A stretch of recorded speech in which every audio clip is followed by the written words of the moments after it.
అధికారంలోకి వస్తే సంపద సృష్టిస్తాము అంటారు.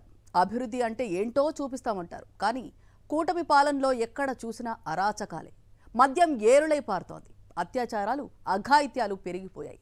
బెల్ట్ షాపులు కనిపిస్తే కొరడ ఝులిపిస్తామని గొప్పలకు పోయారు. కానీ సాక్షాత్తు హోంమంత్రి ఇలాఖాలోని బెల్ట్ షాపుల కోసం వేలం నిర్వహిస్తున్నారు. పోటీ పడి మరీ షాపులు దక్కించుకుంటున్నారు. కొత్త లిక్కర్ పాలసీ అన్నారు. తక్కువ ధరకే మద్యం ఇస్తామన్నారు. ప్రభుత్వ మద్యం దుకాణాలను ప్రైవేట్ పరం చేశారు. లిక్కర్ షాపులపై కూటమి నేతలు కన్నేశారు. టెండర్లలో సిండికేట్ అయి షాపులన్నీ దక్కించుకున్నారు. వేరే వారికి వస్తే బలవంతంగా లాక్కున్నారు. ఇప్పుడు ఏకంగా బెల్ట్ షాపులపై పడ్డారు. గ్రామాల్లో విచ్చలవిడిగా వేలం పాటలు నిర్వహిస్తున్నారు. లక్షలు గుమ్మరించి మరీ షాపులు దక్కించుకుంటున్నారు.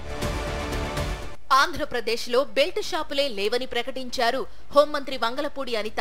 కానీ క్షేత్రస్థాయిలో మాత్రం పరిస్థితి వేరుగా ఉంది. పల్లె పట్టణం అనే తేడా లేదు. ఎక్కడ చూసినా విచ్చలవిడిగా బెల్ట్ షాపులు దర్శనమిస్తున్నాయి.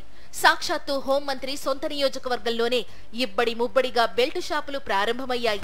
తాజాగా ఎస్ రాయవరం మండలం పెటసూదిపురం గ్రామంలో బెల్ట్ షాపు కోసం బహిరంగ వేలం నిర్వహించారు. రావి చెట్టు వద్దకు వచ్చి బ్రాందీ వేలంలో పాల్గొనాలంటూ ఊరంతా చాటింపు వేయించారు.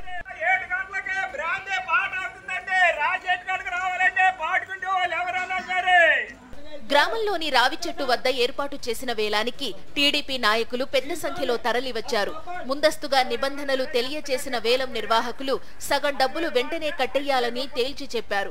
పైగా ప్రభుత్వ నిబంధనల ప్రకారమే వేలం నడుస్తోందని చెప్పుకొచ్చారు.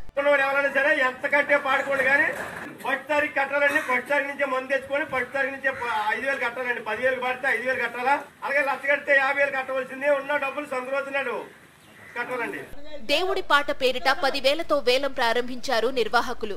వేలం ప్రారంభం కావడమే తరువాయి ఒక్కొక్కరు డబ్బు పెంచుతూ పోయారు. చివరకు 2 లక్షల రూపాయలకు ఓ వ్యక్తి బెల్ట్ షాపును దక్కించుకున్నాడు.